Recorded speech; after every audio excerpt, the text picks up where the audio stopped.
Almost awake. Got up early. You can't help yourself to get up early after being up at 4:30 in the morning for a few days in a row. Got my copy. I'm in my little corner of the unfinished shop. But the house has been full of kids nonstop. I've had people over nonstop, and it's easier for me to do my work in here. Can't wait to get this project done in here. I got my first load of lumber yesterday. It's sitting right there, ready to rip. I got about 2 more days work in the house left before I can start this one here. But anyway, in the meantime, I'll have this, I got my computer in the corner here for editing. There's no internet in this corner here yet. So I just do edit up my stuff in here and get it together, put it on a external hard drive, and then take it in the house and load it up on the laptop. It's pretty simple. It's not a pain in the ass. And what else?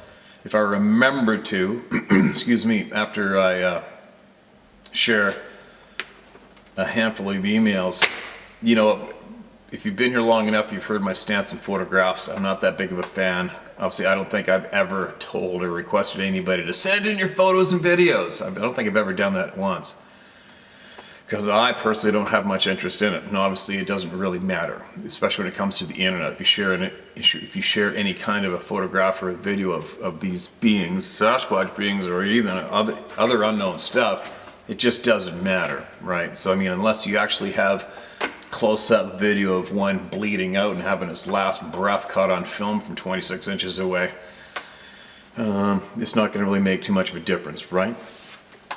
But on a side note, what I remember, there was a couple of years ago, I was up on the side of a mountain in Squamish, up in the upper Squamish Valley, and somebody took a screenshot from my video and circled this thing standing there in the timber looking out at us. And that was actually one of the times I was compelled to share one of those photos, because you could clearly see the frickin' eyes and the nose and the forehead and the brow ridge and the chest in that thing.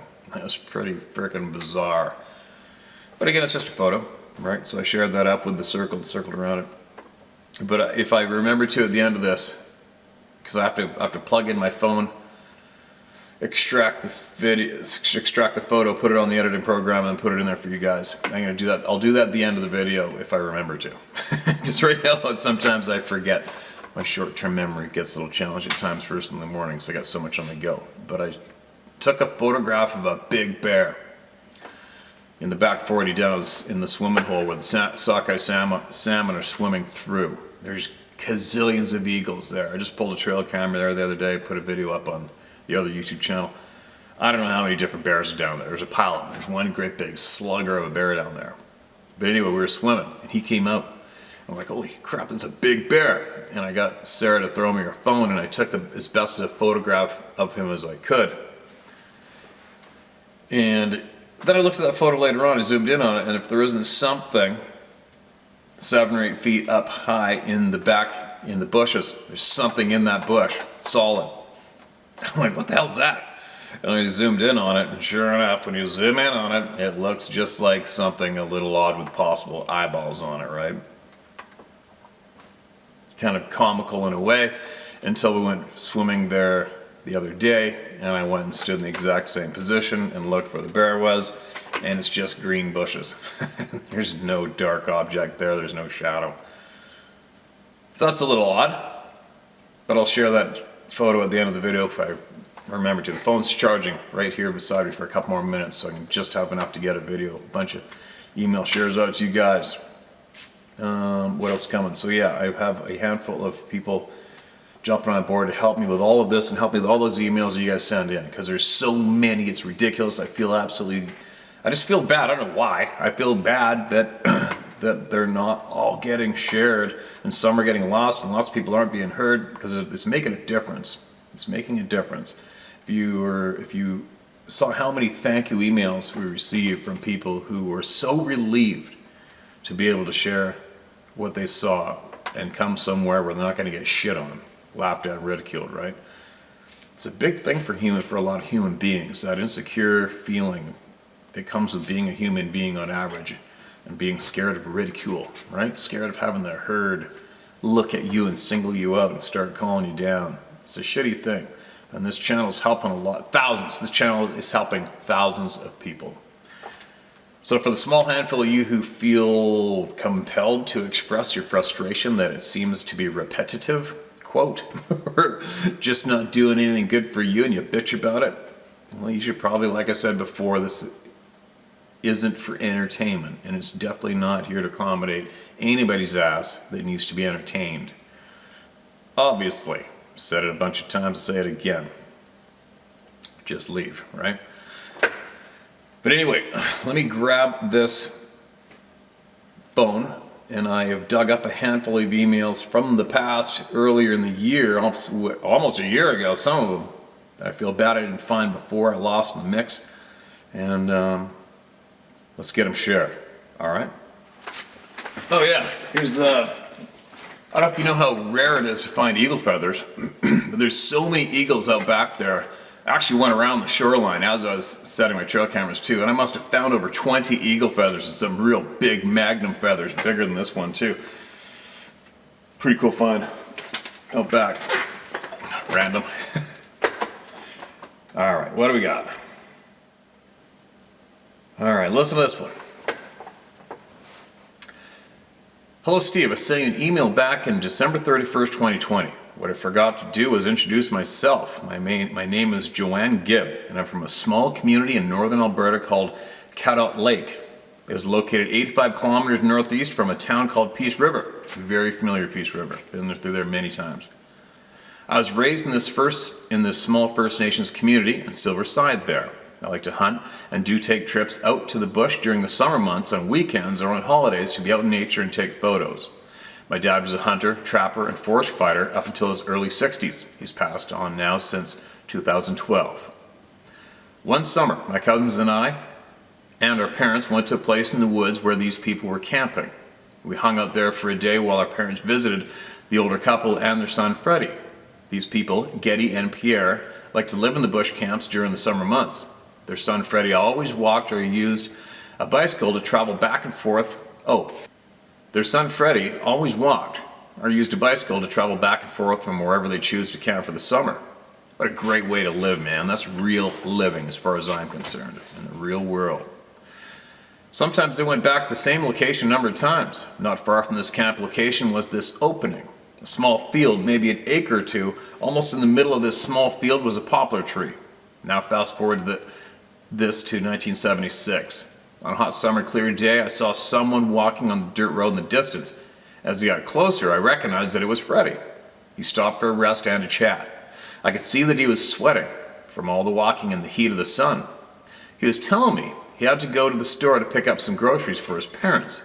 This is probably about a 2.5 mile walk one way from the bush to the store. He started telling me what he saw as he was leaving their camp.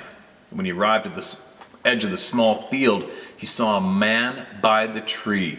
He said the man was dressed in a long fur coat and staring up the tree. He then said he yelled at the man and startled him. The man jumped and ran into the bushes. That was all he said, and I didn't ask him anything about it. I just listened and wondered who would be standing out in a fur coat in this heat. This has never left my mind. Someday I want to go and find that place in the woods. Probably all grown in by now, and Freddie passed away about 18 years ago. He was never one to make up a story. Thanks for reading. Joanne, thank you so much for sending that and sharing that with me and everybody else. And I'll guarantee you there's people in Peace River area, anywhere in Alberta, BC, that are listening to you as well, and they know exactly where you're talking about, where you were talking about. And I have received so many emails from so many people who live in communities along the Peace River itself with experiences. It's ridiculous. Hunting guides, people that I have worked with in the bush in the north have contacted me and told me stories. Avid hardcore hunters from Fort St. John, from Hudson Hope, from Chetwynd, from Peace River, from Dawson Creek, from Pink Mountain, from Fort Nelson, everywhere. But Tumbler Ridge, there seems to be a real big cluster in that whole area on either side of the Peace River, all the way up to Moberly Lake. A lot of experiences. I've had a few experiences along the Peace River myself, and I will be back up there in, I think, mid-September. I'll be along the Peace. Well, I'll be past north of the Peace River, but I'll be going through the country again. And I'll tell you what, it's always on your mind. Even right now, when I was just talking to my partner yesterday about the upcoming trip, and my mind goes straight to hoping that I'm not going to have any grief. So I'm just not into it, right? But anyway, thanks, Joanne, for sending that in. Absolutely appreciate it. And if you want to email in any more knowledge that you think will help the people, you can go ahead and do it, all right? Thanks again.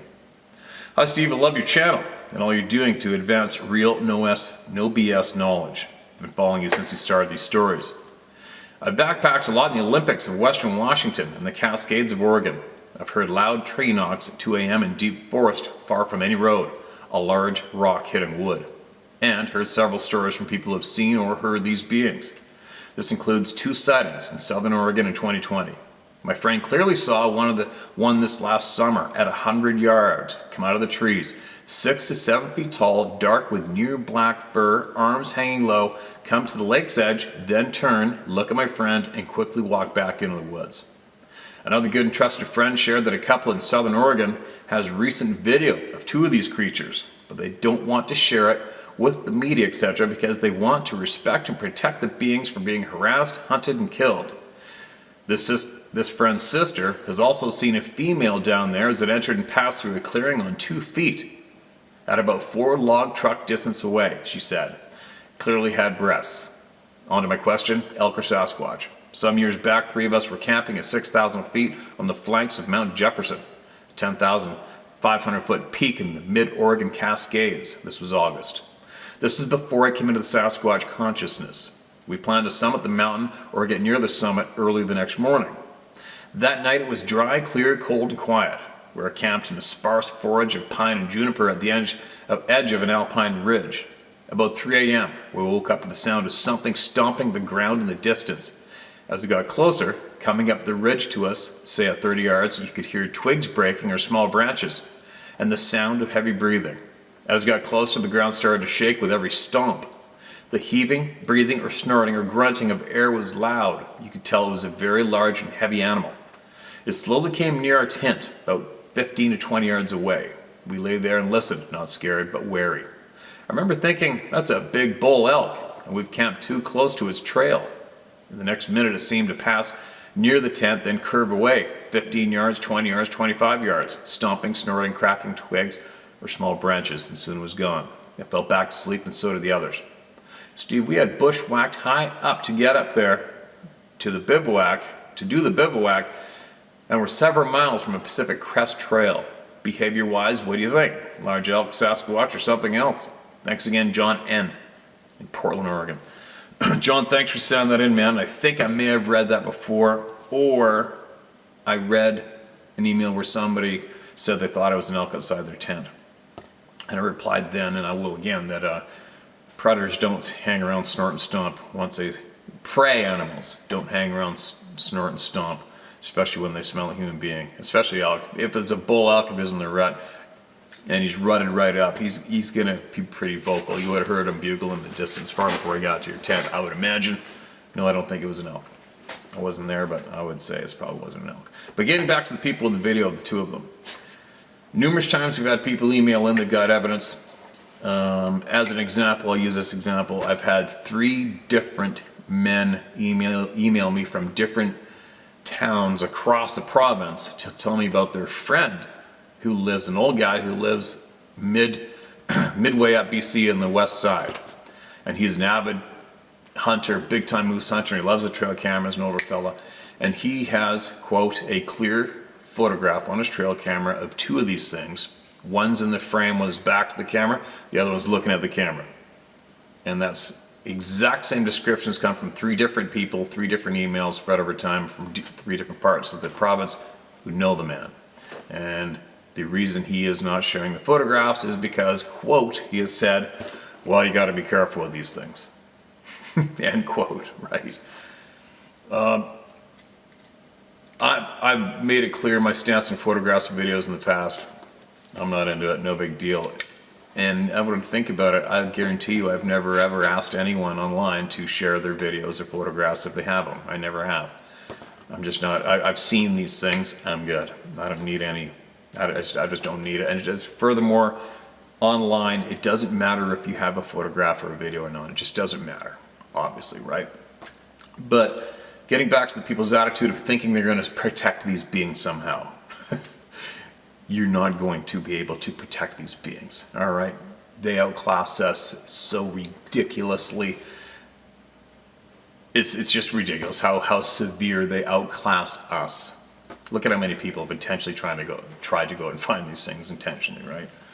But I do firmly believe there is a group, possibly in some kind of a 3-letter agency, possibly in the States, who does know how to find these things and eliminate them. There's been far too many email accounts from professionals who have relayed more than enough clues, verbal clues, detailed emails that point in the direction of that being true.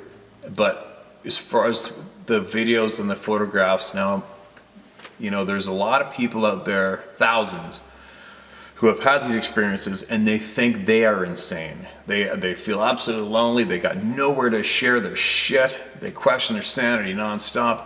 And I have a feeling that if there is people out there with these good photographs, you may be helping a lot of people by sharing them.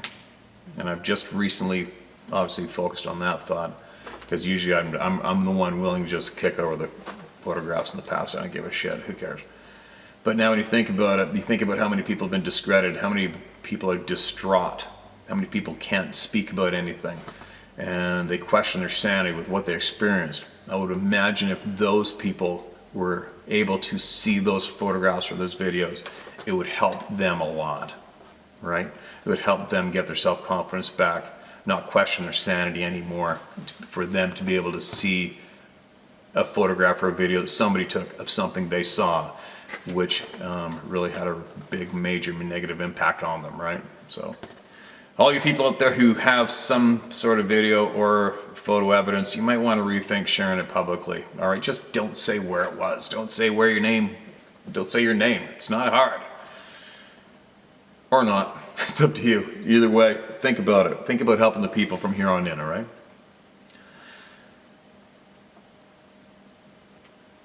Now, thanks again for sending in, and let me get off to the next one. I've been a wilderness man since I could walk. I live in a remote wooded place. I wonder what happened, and somehow this channel popped up. A couple years ago in the winter, I was laying in bed. My son was in his bed. I was totally awake and heard the loudest scream ever. I jumped up, got my gun, ran outside, and everything went silent. I brushed it off like I dozed back off. A couple months later, I was sitting on the front porch and the scream came back. I never felt so scared. It sounded like a giant of a woman getting tortured right beside me. I've never got inside the house so fast. The next day in the light, I walked around towards where the screams came from, and there was a bedding area as if a cow had slept there. I was so confused, I looked up screaming animal sounds. A bull elk in the rut, if right in your ear, was the closest I could find, but not it. And there is not an elk here. It wasn't a bobcat, mountain lion, coyote. It was something overly loud and scary sounding. Once later it snowed and there was some tracks that looked like whatever it was walked with some big feet. Then the tracks disappeared, like whatever was walking through the snow vanished or slingshot out of there. Over time I brushed that strangeness off and was sitting back on my porch again enjoying nature. Then a baseball-sized stone seemed like it fell from the sky. Heck, I don't know. I'm not into it. I love our Mother Earth and nature. Very mind-boggling. Short and straight to the point, perfect, man. And it is frickin' mind-boggling, right? Especially the tracks disappearing thing that the majority of those douche researchers don't want you to read about or hear about. That shit's going on, and that shit's going on way more often than you all know about. That dozens of people have seen footprints in the snow and all of a sudden they just stopped. Explain that one. Explain that one. You imagine making that up? Imagine how screwed between the ears you'd have to be to just wake up one morning and think, oh, I wonder what I'm going to make up today. I think I'm going to tell people that I found some 18-inch footprints in the snow, the 6-foot stride, and I followed them for a couple miles and they just disappeared. Yeah, that's what I'm going to do today. Said dozens of unrelated people around the planet. Right? Anyway, you go off, get back to your reading emails, 3 coffees in. You know how I get when I'm drinking my coffees on an empty tummy. All right, what do we got? Alaskan Hairy Man number 2. I hope to God I read the first one. If I haven't, I hope I find it. These shares are from a while back, you guys already. All right. I sent you an email earlier today, and after sending it, I read it back and realized I left some things out. I apologize for that. My blood pressure goes up quickly around the subject. When we got back to the shack/cabin, these creatures were near the wood line. I was yelling at my cousin to snap out of it and help me. I was in turbo mode, running up the bank, looking back across the river at these things. The biggest one was in the tree line, and very easy to see behind the small alder brush. I got inside and was freaking out on my uncle. Looking back, he was in his late 60s and really couldn't do much anyways. He sincerely thought we were wasted on vodka. I told him to smell my breath when my cousin came in the shack and sat down mumbling something incoherent. I was busy loading the 12 gauge, trying to look outside and see what was coming when the rock started hitting the shack. I peeked out the door when the big one was swaying back and forth while hooting like an owl while simultaneously clicking.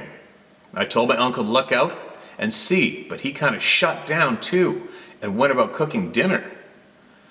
I put the 30-06 on the table next to my cousin. He was sobbing and didn't acknowledge the rifle in front of him. I was asking about ammo when I saw the first one looking at me in the window. The shock to my system was hard to overcome. I was shaking very hard off and on, especially when one would look into the window and growl. I was left in the front portion of the shack where the stove and small table were. It was a space roughly 10 by 12 area, and the back portion about an 8 by 8 area just big enough for 2 bunk beds. My cousin and uncle were in denial, and I thought maybe I was losing my mind. But the reality of the creature screaming and banging on the shack was undeniable for me. I struggled with discipline, not shooting at the window. They were staring through me and making noises at the same time. Very unnerving, but at a certain point it got getting quiet outside. When that happened, it really spooked me because of how loud it was. The going quiet part was really quiet. The deafening quiet was weird shit, and I was expecting a boulder or a huge rock, maybe a tree to crash through. But nothing, almost like a light switch going to the opposition. I sat up alone all night because I drifted off at one point, only to feel one of those things looking at me. All screaming and outright aggression stopped at the dark, but random peeking and weird sounds like a mix of clicks and random animal noises. I sat petrified in fear at times, had to pump myself up emotionally. I mentally prepared to shoot my way back to the skiff at daybreak. The most boggling thing was my family's response to the situation. They both agreed we needed to leave, but the reason they spoke of was non-existent. Their reasoning was locals from over 60 river miles away were to blame. I didn't argue with them as I was spent. We needed to make distance quickly, and I wasn't going to debate about non-existent local drunken villagers. While loading the last of the gear, my uncle finally got the picture when the big one, approximately 13 to 14 feet tall, stood up on the riverbank in front of us, less than 10 feet away. All the gear, not in the skiff yet, was left right there on the riverbank. A Remington 12 gauge and a brand new propane stove, along with an empty rifle hard case. The gold panning equipment never even left the big Rubbermaid tub it was stored in. We stopped at the nearest village for fuel. When we got to the top of the landing, the locals we saw, only the men, were all armed and encouraged us to pack a rifle. They spotted a hairy man across the airstrip and only helped with fuel to get us going and back inside. Those relatives are no longer in touch with me and won't even acknowledge the trip. Anyways, I have had many other experiences with them, and most are aggressive in nature. I hope others are willing to share their stories. It's hard to do, I know, but it's releasing a weight off my shoulders, and that's a good start. Keep up the great channel and appreciate a place to share these experiences with someone who isn't going to mumble and cry. Holy shit, Fred, roll. Fred, that is one hell of an email. And I believe myself and all the viewers could probably pummel you with about 150 questions, one after the other, about this email. What did they look like? Where was this? Obviously Alaska. Obviously you took a boat, jet boat, I'm guessing upriver somewhere. What river was it? Was the Village First Nations where the airstrip was? Your uncle, what was he just staring at the counter, shitting himself, not wanting to look up, didn't want to hear about it, didn't want to deal with it? I'd imagine, right? And it's funny how many people actually react that way in life with a lot of things, right? Some people just don't want to hear about it. They don't want to acknowledge it. They want it to go away at all costs, and they're not going to say shit about it afterwards when they get home.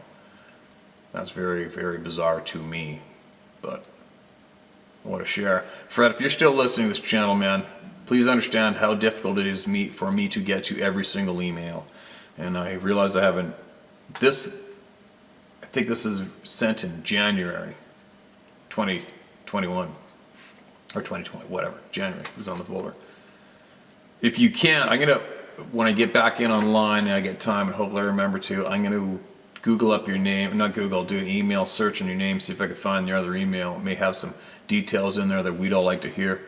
If not, possibly if you can, if you feel compelled to, if you wish to, email us back with a lot more intimate details about this experience, all right? What this thing looked like. How many did you see? Was it daylight when they were looking in the window at you and in the cabin door? It sounds like it was. And what were you guys doing? That'd be very interesting. What a hell of a frickin' experience this reads to be. Unbelievable. Thanks for sending it in, Fred. Email me again, all right? I might not get to it right away, but it's going to be got to, especially with the help I got coming. Steve, I hope this note finds you well. I'll ask you to not divulge my name offered at the end of the note, and please do not share anything that is typed and read out loud, as I am a law enforcement officer of some rank and I am assigned to a federal task force. Okay, man, in my notes, it didn't copy with different colored text, but I believe I may be intelligent enough to withhold details that could point people in the wrong direction that you don't want them to. I just want to express to you how refreshing it is to have a champion for the countless people who have had to hold on to their secrets for so long. This platform you offer is long overdue, but I truly believe that it is perfectly timed for what is happening in our world. I truly believe there is an overlap in all things paranormal, and we just need to retune ourselves in order to wake up. I fully agree. First, let me tell you something about myself. I have a long history of witnessing things that might be considered paranormal. I've had to be very selective with whom I could share such experiences given my position in law enforcement. And how sad is that?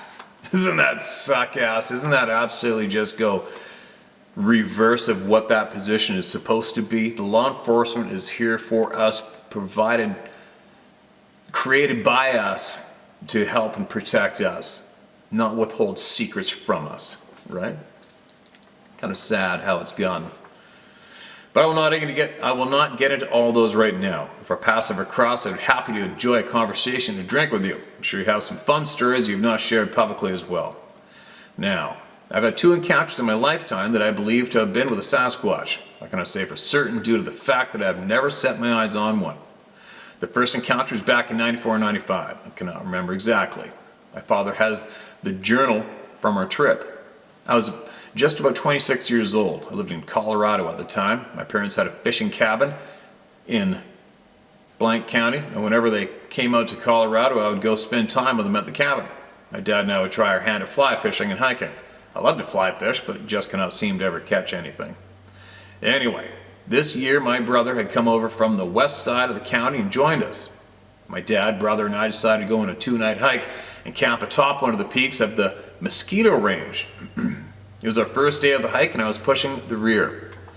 I let my dad and brother get a bit ahead of me as I enjoyed the peaceful feeling of being alone in the mountains. Always have, always will. As I was trailing behind them, I began to smell this extremely pungent, musky odor. I stopped and turned to check all my surroundings to see if there was a bear or something close by. I could not see anything around me.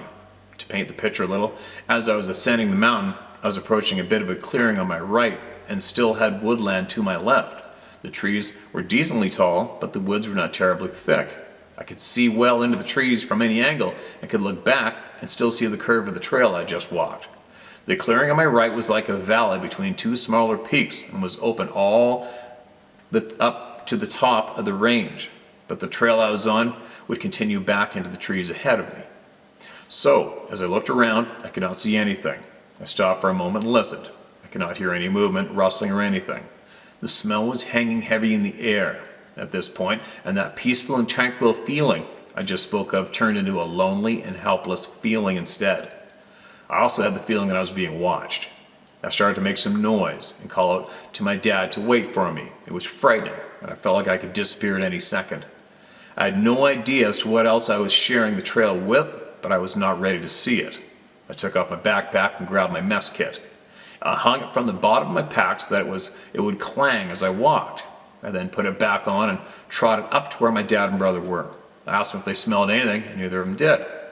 I knew it had to be one of them, a Sasquatch, but I was not ready to see it.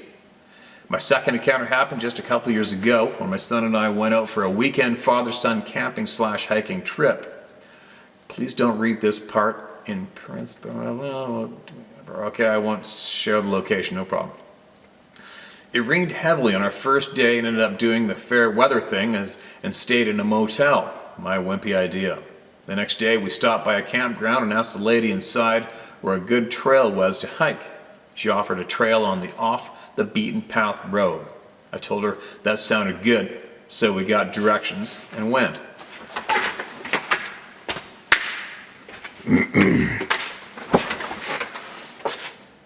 As we drove, I was uncertain as to where she had said exactly, but my son and I saw an area to pull off next to a creek overpass. When we stopped, we noticed there was a trail ahead. I asked my son if he wanted to try it. He said he was ready to get out and do some hiking. We got our gear and began to trek. We walked up the trail that followed the creek for about an hour. We were really enjoying the trek when we came across a large tree that had appeared to have fallen over the trail. Not thinking much of it, we climbed over it and continued along the trail. As we rounded a bend, we both began to smell a pungent, musky odor. I became immediately aware that I knew that smell. When my son, 14 years old at the time, asked me what the smell was, I told him I had smelled it before and that I did not know what it was, but thought it could be a bear or a mountain lion, and we should be careful. He asked me if I had a gun, and that's when I realized it was still in the car. Stupid move. I'd packed it away under my seat when we went for breakfast. I really don't need to have it on my hip 24 hours a day. I don't live in a John Wick world and can enjoy some downtime with my son without having to save the world every second. That gets exhaustive and tiresome, but I digress. We had stopped in our tracks and began to look around when we heard a very large rock seem to land and tumble down into the creek bed behind us, the direction from where we came. I looked at my son and he looked at me. We both knew what it was, that it was not a bear or a mountain lion. I told my son that we should probably start to head back to the car. Neither of us wanted to go back, but I did not feel that I could adequately protect him with my simple Bowie knife, should we encounter some wild animal, even though I knew it was no animal. When we got back to the car, we got a bit of a thrill, thinking that we may have actually had an encounter with a Sasquatch. Now, I know there is no way to prove that we had such an encounter, but I was met with the same feeling from the years before along the same smell. I believe it was a genuine encounter, and so does my son. Bears don't throw giant rocks down hills. So after listening to you read these emails of encounters, and from researching the overwhelming and overlapping evidence of the crazy things that have been happening in our world lately, I've come to believe that these beings / creatures / entities / or whatever you want to call them are here for a purpose. And for those who encounter them, I believe there is a reason. I think they decide who they want to show themselves to, and, in my speculative opinion, believe they might be protecting us from venturing in areas we're not supposed to go. I refer to Mr. Plius's missing 411 research. It is just like you said, quote, if these creatures wanted you dead, you would not see it coming, end quote. They are protecting us, protecting something else to keep us away. I won't get into that right now. I'll save that for another time. So in closing, I just want to say thanks again for creating this platform and giving people a non-judgmental ear that will listen. We're close to having some answers. I can feel it. Sincerely, Sergeant. P.S. I was the one who shared that metal detector guy's YouTube video when he had the recorded screaming and the rock throwing. I was happy that you were able to see it and share it. That is some amazing evidence, in my opinion. Totally random occurrence. Okay, man. Thank you so much for sharing that with the people through me. I do agree with you absolutely that about the predator thing, right? There isn't a successful predator or criminal in existence that pre-warns its prey or its victim. The successful ones, right? It's just not going to happen. And for these beings who outclass us so easily to blatantly make themselves present to us, something's up. Something is up, and they're definitely not.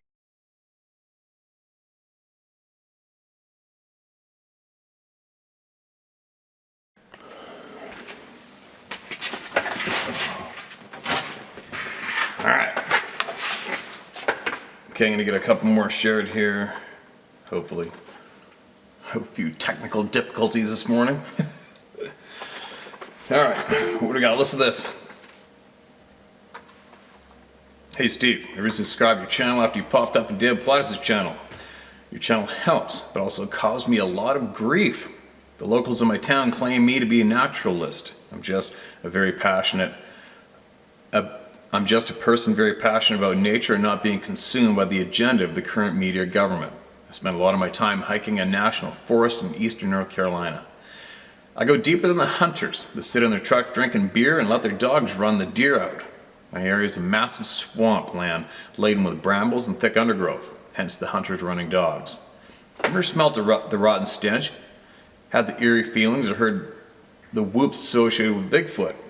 In 2014, around mid-October, I decided to hike and look for salamanders to photograph. Due to the high population of big black bear here, I always carry a 45 or 10 mil, and my head is always on a swivel. Because of hurricanes, I'm used to hearing trees fall at random due to them being loosened up during past storms. About 3 miles into my hike, from the public game lands road, I heard a tree go down. Nothing crossed my mind. I come up on a large tree that was uprooted years ago from the looks. It was wallowed out and deep. I saw a sign it was an active area. My thoughts were be quiet and move on. Boom, another tree down. Then I heard a faint snarl, maybe 70 yards to my left, followed by crashing vines and low branches. I said to myself, it was bound to happen. You dumbass, you're gonna have to shoot or fight off a bear. I got my pistol ready and hurried away from the sound, thinking I'd get far enough from this bear's home, I'll be okay. The sound stopped. Scared to death, I decided to just go home. Steadily walking almost to the halfway mark, I was struck by a green pine cone really hard. I dropped my pack and ran, hearing the same snarl sound. Then it showed itself for a brief moment. My guess, 6 feet tall with a chocolate brown or shaggy matted hair and face that wasn't human but not ape. It vocalized to me and ran straight through the vines and disappeared. I was frozen from fear. I tried convincing myself it was a bear because it couldn't be what I thought. I simply walked back to my truck contemplating suicide because if it came back, I couldn't die like that. I made it to my truck. I sat on the crest of the ditch where I parked, lit a cigarette, talking to myself. I'm gonna wake up in my bed, nothing happened, it's a dream. Then a presence overtook me. I felt calm and peaceful, and I felt that it is okay, you're okay, it's all gonna be okay. An amber-colored sphere floated above my head. As I looked at it, I don't know how, it did, but my mind went blank and it filled my head with positive thoughts, saying it won't hurt you if you don't hurt it. I still hike, I still fish, but I have not ventured back there. I have a sleeping problem now. I often wake up and look out my window because I feel it knows me, and I think a hunter has taken a shot at it, or two, at it, thinking it's a bear. I've considered seeking psychological help because I fight with myself constantly. I've told a select few people that I trust, and it's 50-50 on believing me and calling me a kook. Is there a place that I could talk to others in my same position? Please use the short version of my nickname, CK. I'm 35, work for a government contractor. Please don't use my legal name. And I won't. Thanks for that share. And obviously you're not a kook. If you've been on this channel for a while, you have heard dozens and dozens of experiences shared here from the people, right? So, I will pin where you're going to find like-minded people is going to be the comment section below the videos. That's where everybody seems to chat a lot, right? And I purposely don't go there myself because my weakness is seeing douchebags and wanting to cremate them. So the odd time I'll catch a real nasty shitty comment, and then I will. I'll admit it, it's a weakness. I struggle to not respond sometimes, but a lot of times I'm tired. And yes, like we all know, when we get tired, we get weak between the ears, right? But anyway, it's not about me, it's about you in the comments, finding like-minded people. Comment in the comments section below the videos. Everybody's here. There's millions of people here a month. Millions, all right? And there's possibly hundreds of thousands of people just like you with similar experiences and the same feelings, and they want to talk, right? There's nothing worse than thinking you might be screwed between the ears. I mean, we all think we're crazy, we all are, we're humans, but to what extent, right? But anyway, if I can, I will check the comment section on this particular video in a couple days. Hopefully I remember to, and I'll look for your comment to find like-minded people, and if I find it, I will pin it so that everybody sees it and everybody can reach out and contact each other and have good communication, all right? Anyways, in the meantime, we got lots of stuff to do. See if I'll post up that photograph I took in the swimming hole out back. Yes, I took it, and you be the judge, whatever. It's interesting. It's interesting. A lot of you will appreciate seeing this. Whatever, it is what it is. But I did go there and look a couple days ago, and there's nothing there. But I think about it later. Maybe I'll take a photograph of the bushes there. It's just green leaves. There's no shadows. There's nothing there 8 feet up right now. It was then when I took the photo, though, right? But there is no shortage of sightings around where I live today. It's everywhere around me. Unfortunately, well, not unfortunately, it just is what it is, man. These things are very, very common, obviously. And but where I live currently, I do expect to have a few experiences. If I do, I do. If I don't, I don't. Either way, it is what it is. But anyways, I gotta get going. I'm babbling. I got lots to do, and hopefully I'm going to get some more shares out before I leave to head out to the ocean again. And again, these email shares that I'm sharing right now were sent in some time ago. And I am really putting an effort in to get caught up with those people who emailed me and were not heard yet. And I'm really trying to get to you, and we will get to everyone soon in a more rapid pace and one-on-one speaking, possibly live. All right? Talk shortly.